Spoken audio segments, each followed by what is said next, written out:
오늘은 언제까지 기도해야 할까요? 2라는 제목으로 말씀을 전해드리겠습니다. 조금 기억이 나시는 분들은 이상하다, 목사님이 아까 읽은 말씀이 왠지 낯익은데 하는 생각이 드실 수도 있는데요. 이 본문 가지고, 이 제목 가지고 지난주에도 말씀을 전했었죠. 오늘은 그 말씀에 이어서 계속해서 이야기를 나누려고 합니다. 나누면서 지난주에 했던 이야기를 잠깐 언급하려고 하는데요. 제가 그때 어떤 이야기를 했었냐면, 저희 가족이 휴가 때 방탈출이라는 걸 했었다는 거 이야기했죠. 그래서 방탈출을 했었는데, 그때 그곳에서 저희가 어떤 상황이 와도 전혀 당황하지 않았다고 말씀을 드렸습니다. 그 이유는 저희가 처음에 들어갈 때부터 어떠한 상황에서든지 쓸 수 있는 그 미션을 해결할 수 있는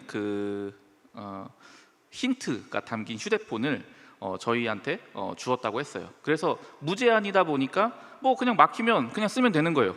그냥 막히면 쓰고 그런 식으로 저희가 진행을 했습니다. 그러다 보니까 어떤 상황이 펼쳐도 그냥 그렇게 당황하지 않았어요. 그런데 그것이 제가 어떤 것과 비슷하다고 말씀을 드렸냐면은 바로 이 기도와 관련이 있다고 말씀을 드렸습니다. 여러분, 기도가 얼마나 중요한가를 제가 말씀드리면서 우리가 이렇게 어떠한 상황에서도 능히 쓸 수 있는 이 아이템, 이거를 꼭 사용해야 된다, 이렇게 말씀을 드렸습니다.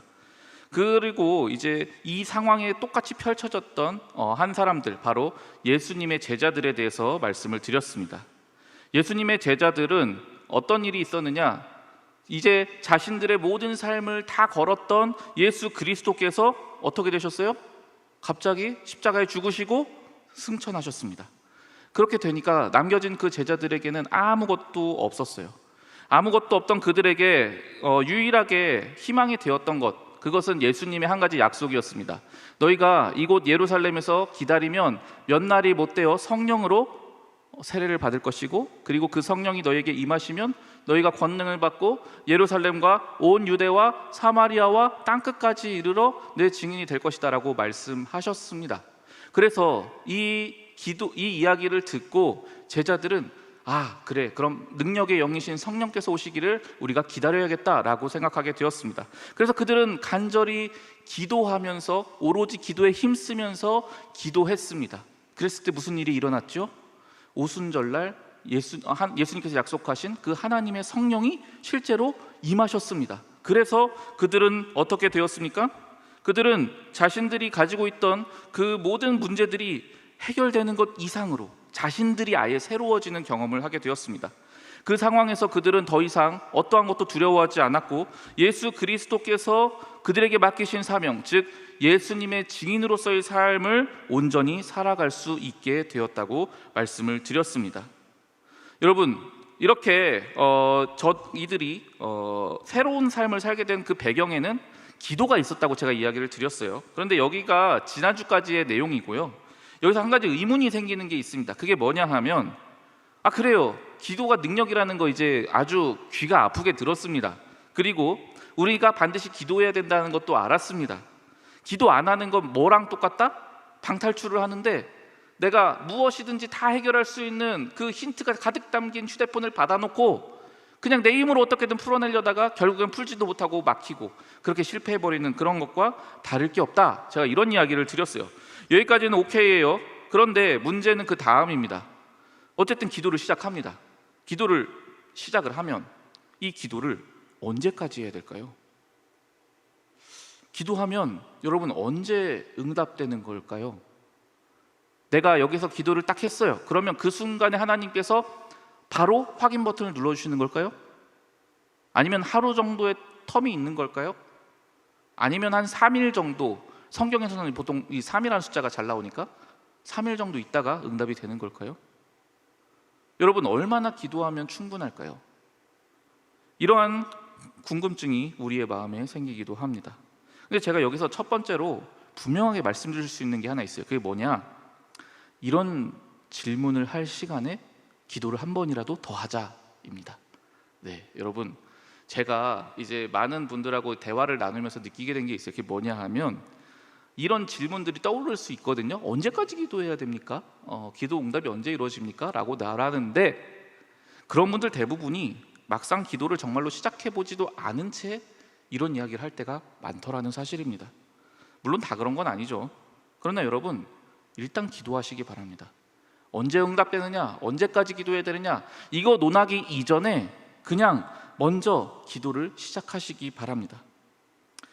여러분, 하나 제가 질문을 드려보고 싶은 게 있어요. 그게 뭐냐면, 기도를 할 때 있어서 양이 있고요, 질이 있어요. 그러면 이 양과 질 둘 중에 하나만 선택해야 된다면 여러분 어느 게 더 중요하다고 생각하십니까? 제가 한번 설문조사를 해볼게요. 나는 기도에 양이 중요하다고 생각한다 하시는 분 잠깐 손을 들어주시겠습니까? 양이 중요하다. 네, 네, 몇몇 분들 손 들어주셨습니다. 감사합니다. 내려주시고요. 아니다, 기도는 질이 중요하다. 한번 손 들어주시겠습니까? 네, 번쩍 들어주시는 분들도 있습니다. 네, 감사합니다. 손 내려주시기 바랍니다. 사실 당연히 둘 다 중요하죠. 다 중요한데 만약 이 중에서 하나만 고르라고 한다면 저는 양을 선택하겠습니다. 질보다는 양입니다. 이렇게 말하면은 사람들이 왠지 좀 왜 그렇게 생각하지? 라는 생각을 갖는데요. 여러분, 능력 있는 기도, 영적인 깊은 경지에 있는 그 기도는요, 그냥 나오는 법이 없습니다. 무수히 많은 기도들이 쌓이고 쌓여서야 비로소 질이 높은, 영적 수준이 깊은 경지에 이르는 그런 기도가 나오는 법입니다. 여러분, 기도에 있어서는 저는 질보다는 양이라고 생각합니다. 내가 뭐 기도하려고 할 때 정말 나 무릎 제대로 꿇고 교회 딱 가가지고서는 각 잡고 기도해야지, 이런 식으로 생각하다가는 한도 끝도 없이 기도 못합니다. 여러분, 그냥 생각나면 바로 하세요. 그냥 기도하다가 졸아도 상관없어요. 기도하다가 그냥 딴짓해도 돼요. 그래도 좋으니까 일단은 기도를 시작하시기 바랍니다. 그렇게 많이 쌓여지는 그 기도의 양이 결국에는 여러분의 기도의 질을 높이기 때문입니다. 이 사실을 꼭 기억하시기 바랍니다. 기도는 질보다 양을 우선하시기 바랍니다. 자, 그런데 그럼에도 불구하고 우리는 여전히 마음속에 이 질문이 품게 되죠. 양이 많이 하든 열심히 기도를 하든 어쨌든 기도를 하게 되면 우리가 언제까지 응답을 기다려야 될까? 언제까지 기도를 해야 될까라는 질문 말입니다. 그리고 아마 저는 이것이 오늘 본문 속 제자들에게도 똑같은 질문이었지 않았을까 싶습니다. 제자들이 지금 이 기도를 시작하면서 받았던 지침은 딱 하나뿐이었습니다. 그게 뭐냐? 기다려라, 기다려라. 이거 하나였어요.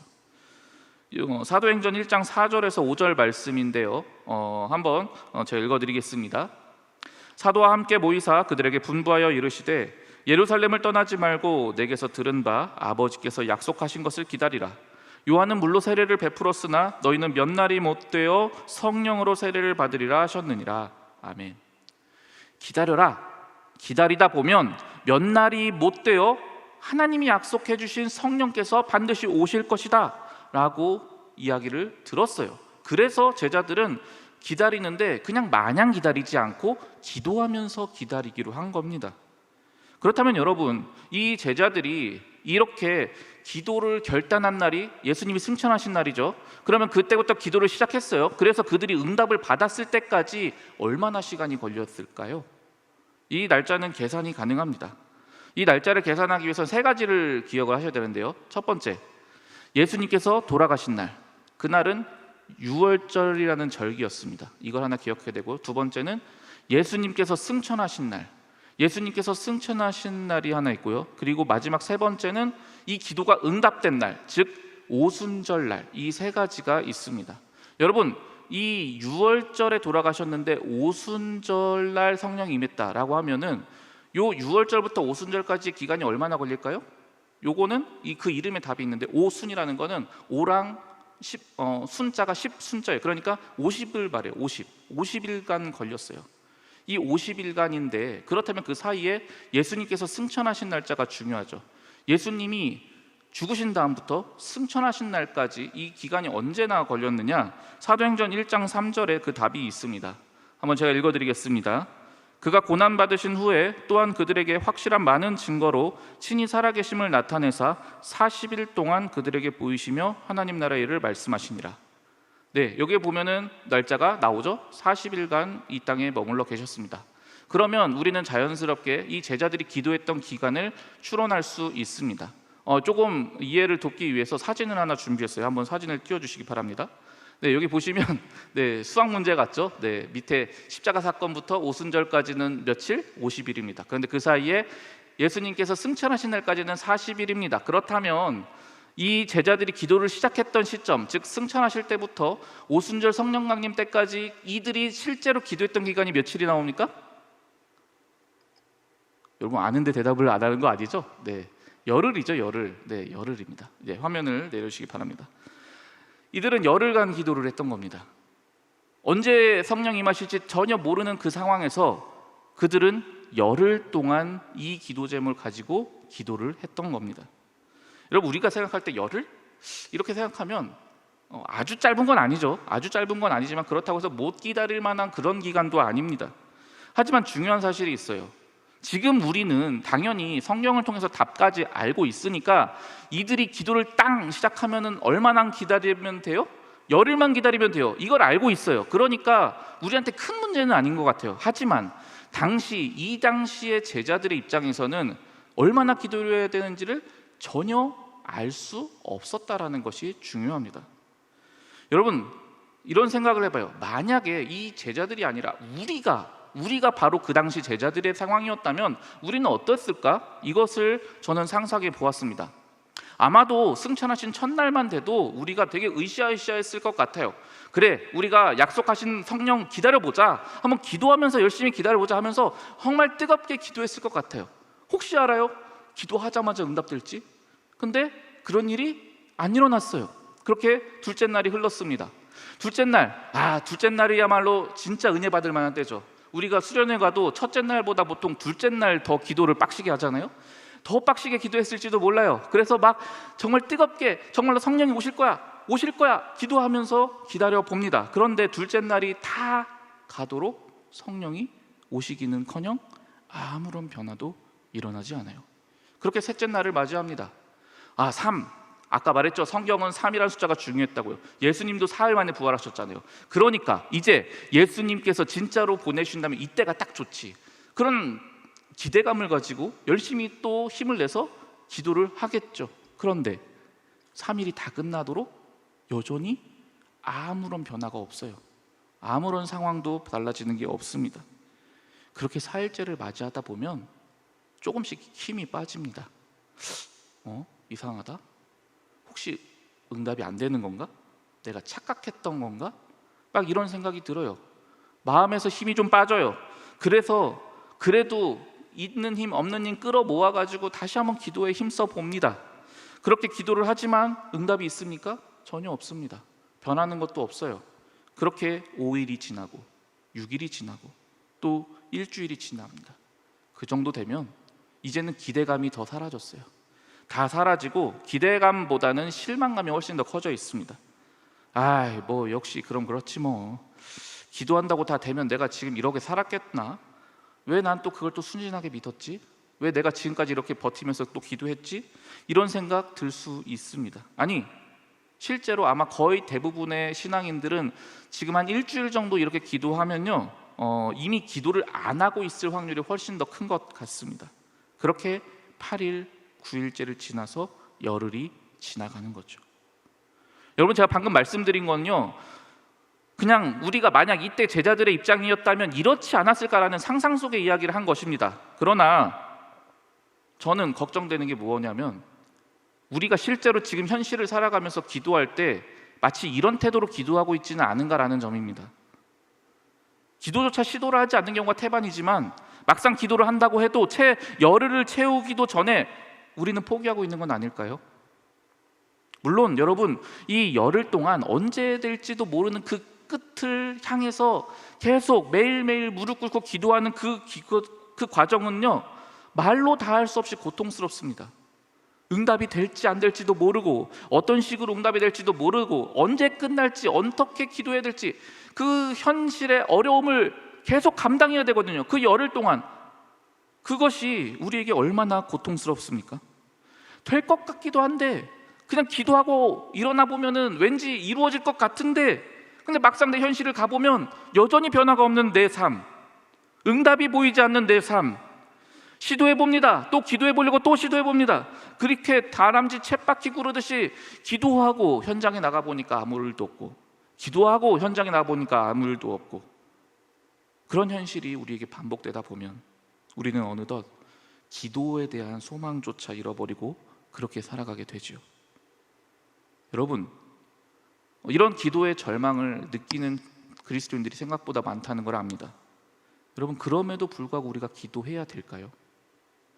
이런 게 우리의 현실인데도 우리는 여전히 기대하면서 계속해서 기도해야 하겠습니까? 오늘 본문은 그런 우리에게 이렇게 답하고 있습니다. 그럼에도 불구하고 계속해서 기도해야 한다고 말입니다. 오늘 본문 14절 말씀인데요, 제가 읽어드리도록 하겠습니다.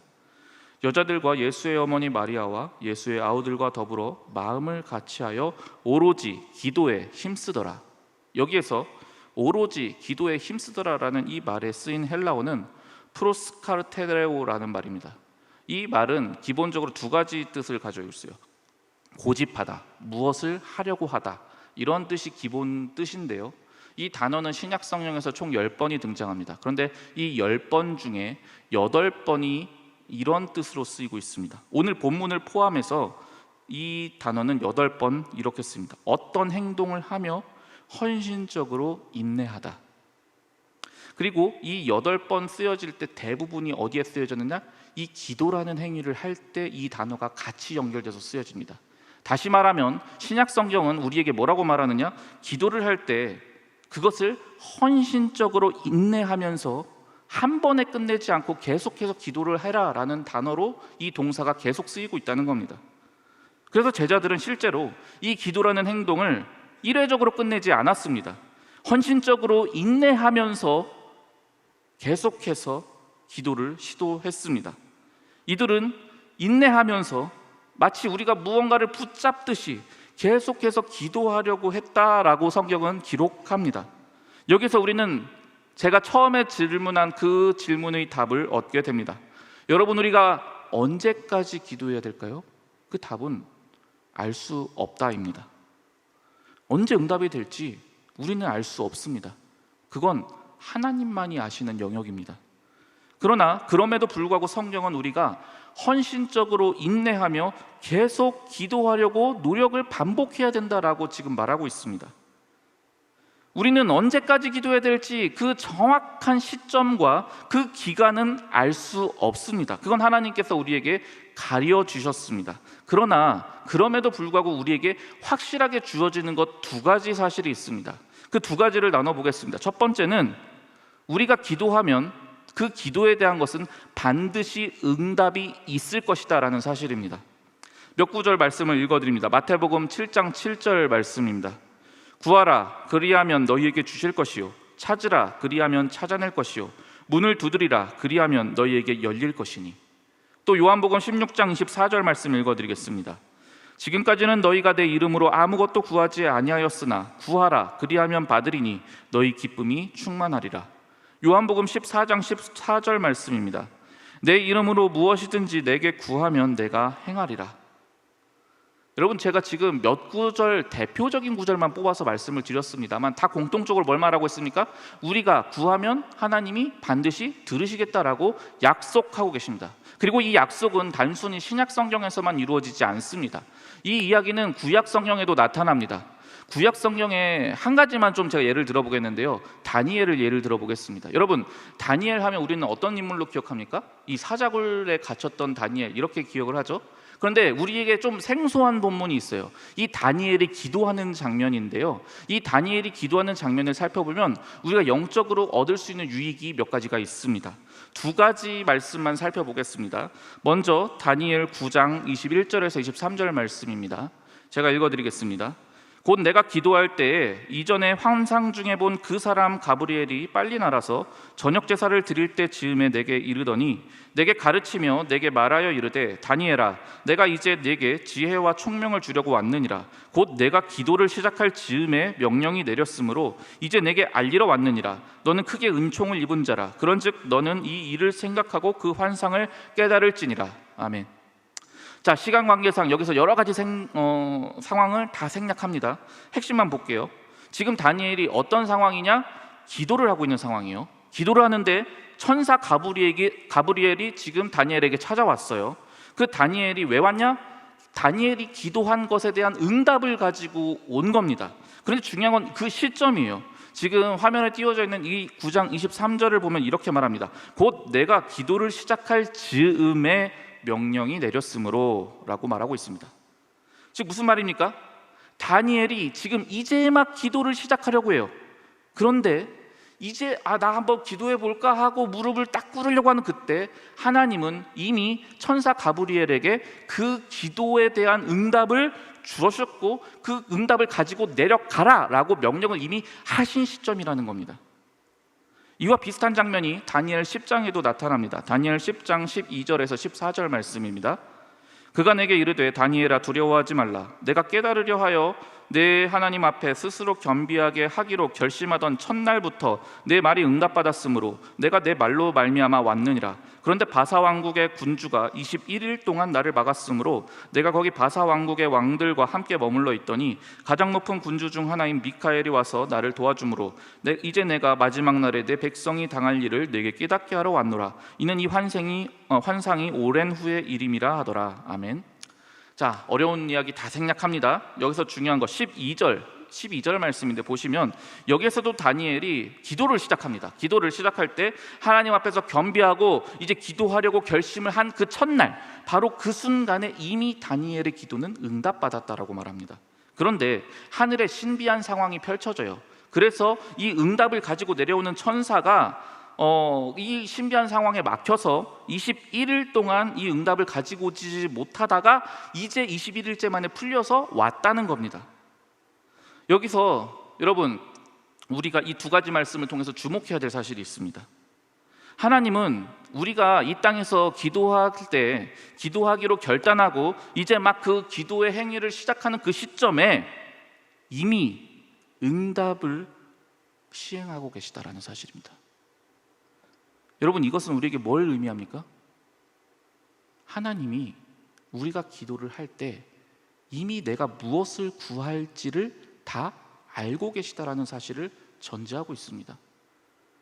여러분들이 기도할 때 여러분들 생각에는 내가 지금 이런 문제가 있고 내가 이런 답답함이 있는데 이걸 내가 지금 하나님께 아뢰어서 하나님께 알려드려서 하나님이 아시게 한 다음에 그 하나님이 나에게 대한 도움을 주시게끔 해야겠다라고 생각할 수 있을지 모르겠지만 하나님은 우리가 무릎 꿇기도 전부터 나의 상황을 다 알고 계시고 나의 마음의 어려움도 다 알고 계시고 나에게 무엇이 필요한지도 정확하게 알고 계십니다. 그러면서 그 응답마저도 미리 다 패키지로 포장해서 딱 대기하고 계시는 거예요. 그리고 뭘 기다리고 계십니까? 내가 실제로 무릎 꿇는 그 순간을 기다리고 계시는 거예요. 그 순간만을 눈이 빠지게끔 기다리고 계시다가 우리가 딱 무릎을 꿇으려고 하는 바로 그 순간에 됐다, 제 기도 시작한다, 너 빨리 이 응답 가지고 가라, 이렇게 일하신다는 겁니다.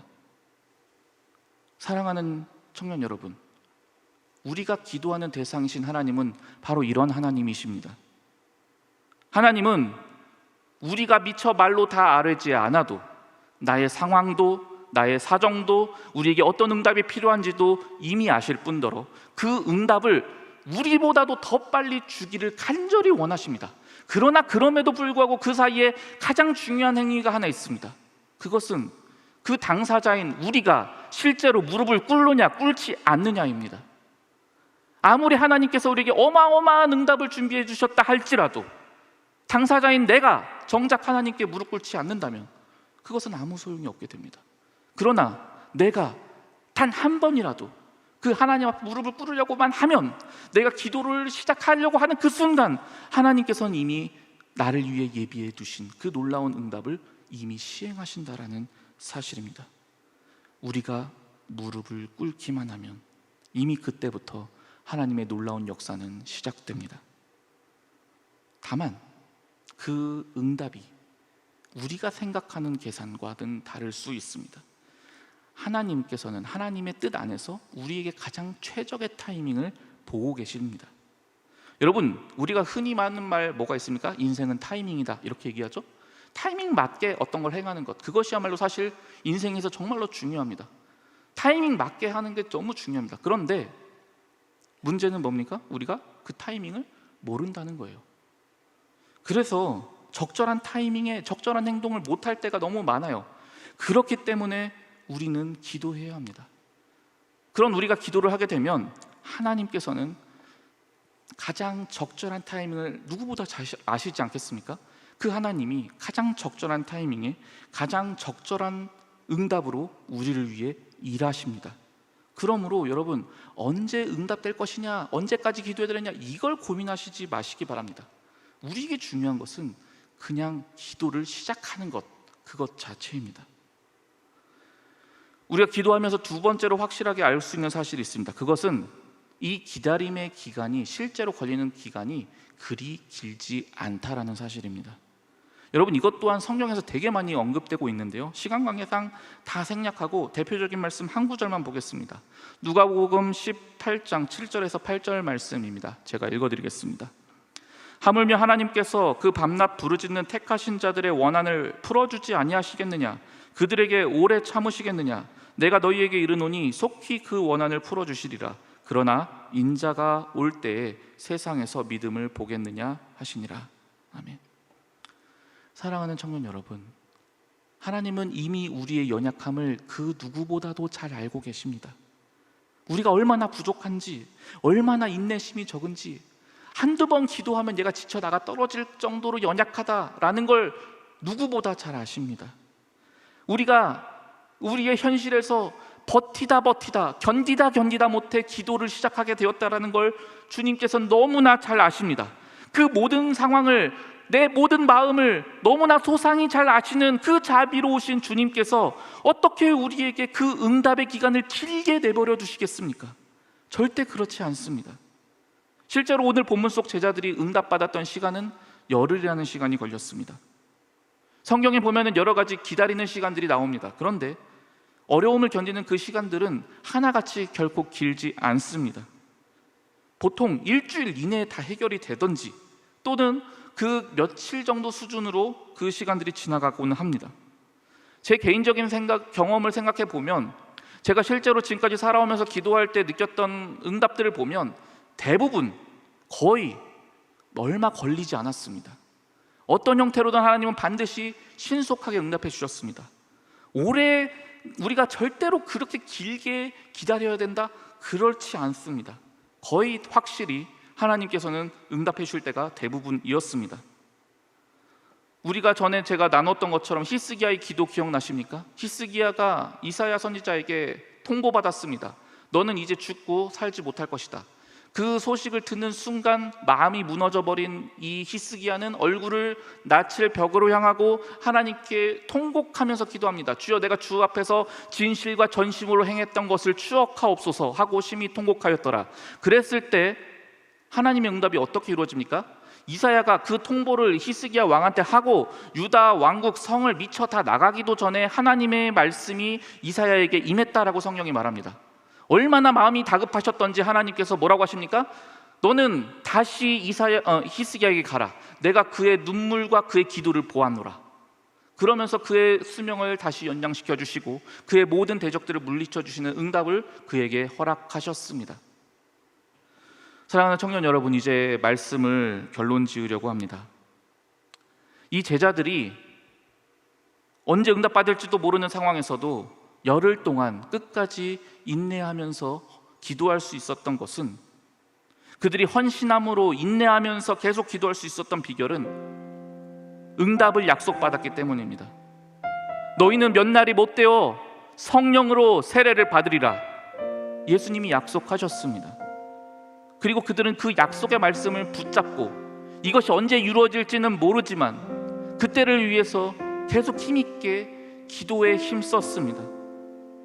사랑하는 여러분, 그 약속의 말씀은 제자들에게만 주어졌습니까? 아닙니다.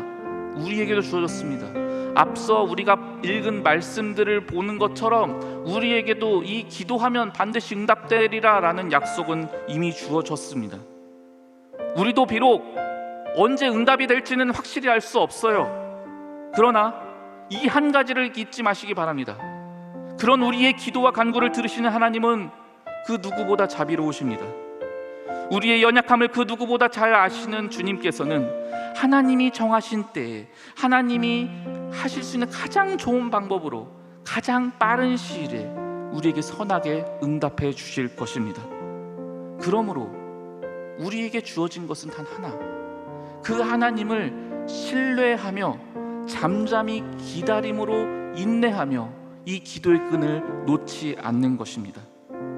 우리보다 지혜로우신 아버지, 그분은 우리의 유익을 위해 아낌없이 자기 아들마저 주셨습니다.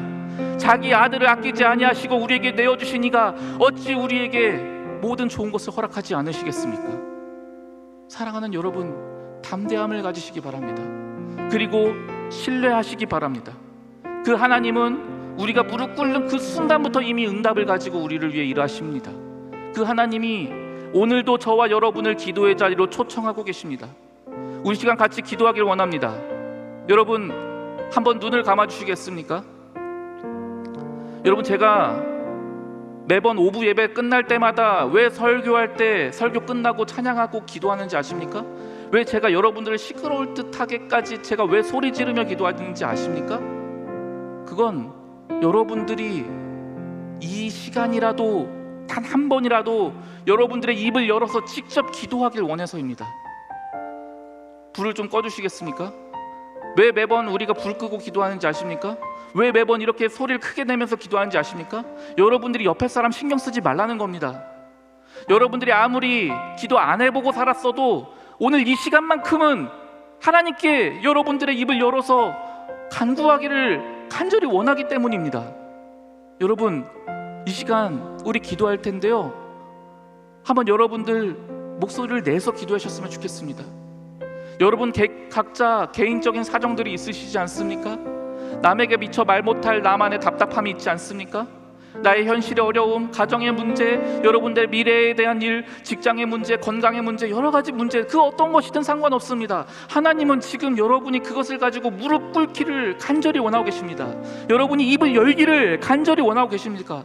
그 하나님께 이 시간 우리 입을 열어서 실제로 말해봅시다. 하나님 도와주세요. 길게 기도할 필요도 없습니다. 하나님 살려주세요. 하나님 개입해주세요. 하나님이 살아계시다면 지금 내 삶에 역사해주세요. 우리 이런 간절한 마음으로 함께 이 시간 간절히 주님 앞에 통성으로 기도하며 나아가겠습니다.